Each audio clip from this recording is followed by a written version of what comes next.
vous pensez qu'un pays qui ferme ses écoles et les prisons surchargées, qui s'apprête à construire des prisons, c'est quoi à votre avis? Eh C'est ben, une démocratie? eh- Non, Eh ben, vous c'est savez, pas une démocratie, vous monsieur, savez- c'est une dictature. Oh là là En là marche, là. en marche, Oh en là marche, là. en marche, monsieur Macron. Oh là là. C'est une dictature qui Vous se êtes, prépare. vous êtes parti loin quand même. Hein. Non, non, non, non, non, Vous êtes non, parti non, loin, là. non, non, non.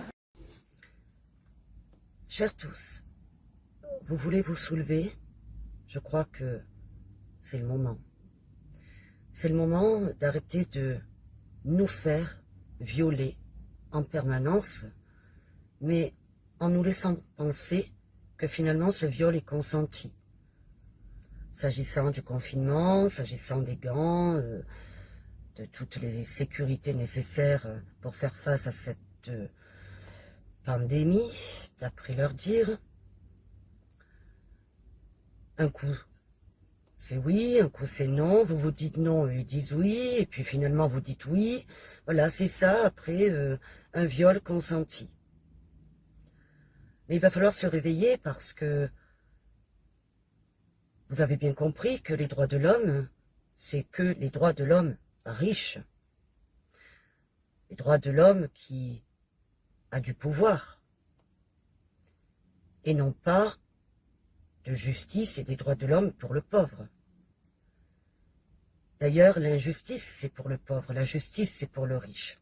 Des exemples, vous en avez des tas. Vous avez très peu de politiques ou de personnes influentes qui ont été incarcérées, même pour des faits très graves. La prison, c'est pour les pauvres. Les comparutions immédiates, c'est pour les pauvres. La détention provisoire, c'est pour les pauvres. D'ailleurs, parlons-en de ça. Par rapport aux mesures, sachez que la détention provisoire est automatiquement reconduite pendant cet état d'urgence sanitaire.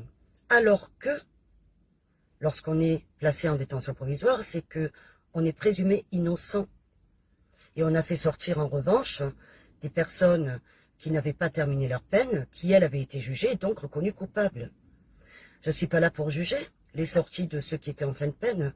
Je suis simplement là pour vous faire comprendre cette différence et cette violation des droits incessante. Mais c'est normal, parce qu'aujourd'hui, c'est une présomption de culpabilité qui touche les citoyens. Encore une fois, pas les riches, pas les bourgeois, pas ceux qui ont du pouvoir. Et d'ailleurs, dans les tribunaux, on vous condamne au bénéfice du doute, alors qu'avant, le principe voulait que c'était une relaxe au bénéfice du doute. Alors évidemment, il y a certains magistrats qui résistent encore. Ils sont très peu nombreux, mais combien de temps vont-ils pouvoir résister face à ce pouvoir? L'État, c'est nous. Sans nous, ils ne sont rien, que ce soit pour la production, que ce soit pour l'argent. Qu'attendons-nous? Arrêtons de les gaver.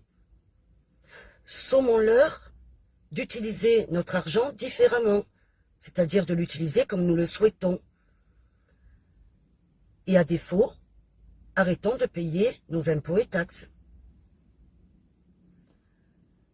Ils ont également, à mon sens, l'obligation de montrer l'exemple. Tous ces ministres, que font-ils? À part se pavaner dans des émissions télévisées, toujours chez les mêmes d'ailleurs, les médias mainstream, ils sont arrogants. Ils sont suffisants à votre égard. Arrêtez de les laisser faire. Donc arrêtez déjà de vous diviser. Apprenez de vos erreurs passées dans le cadre du mouvement des Gilets jaunes et sortez. Sortez. Sortez et envoyez des lettres en disant que vous arrêterez de payer vos impôts et charges lorsque la gestion de cet argent vous conviendra. Et que ce ne soit pas pour leur payer des homards, des sorties, le changement de la vaisselle ou des tapis de l'Élysée. On nous prend vraiment pour des cons. Mais ça, vous le savez déjà. C'est pour ça que je suis allé droit au but. Je ne vais pas vous expliquer tout ce que vous savez déjà, c'est-à-dire pourquoi cette pandémie, pourquoi on ne nous parle pas chaque année de tous les morts qu'il y a de la grippe, alors que là, on va nous parler toute la journée, tous les jours, des morts de cette pandémie dont on sait très bien qu'ils ne sont pas tous morts de cette pandémie, mais plutôt du laxisme et de la volonté de ce pouvoir exécutif. Notamment, là, je parle du Rivotril.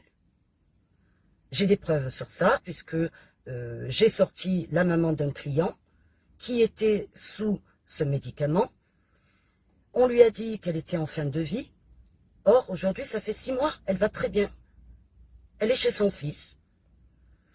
Donc, ces exécutions programmées de certains nombres de la population, de certaines personnes vulnérables, eh bien, ça suffit. Je crois que vous le savez, je ne vais pas rentrer dans les détails. Pareil pour nos enfants, c'est à ne plus rien y comprendre. Pareil pour le port du masque, c'est à plus rien comprendre. D'ailleurs, là, je fais un petit clin d'œil à Sibeth. Et oui, elle est si bête que ça. Oui. Mais nous, on n'est pas bêtes, on sait mettre un masque. Quand vous pensez qu'elle avait déclaré de toute façon il y a quelques mois, et du coup là, rien n'est étonnant, qu'elle était capable de mentir pour le président de la République, et bien voilà, de toute façon elle fait ça depuis le début, mentir pour ce président de la République, mais sachez qu'il ne faut rien oublier, rien pardonner. Alors s'il vous plaît, arrêtez vos querelles, arrêtez, pensez au futur, pensez à vos enfants, arrêtez d'être égoïstes, arrêtez ces divisions, arrêtez ces batailles, rassemblez-vous et sortez. Voilà, je vous dis à très bientôt. J'espère que nous allons vraiment y arriver et que nous allons être enfin unis.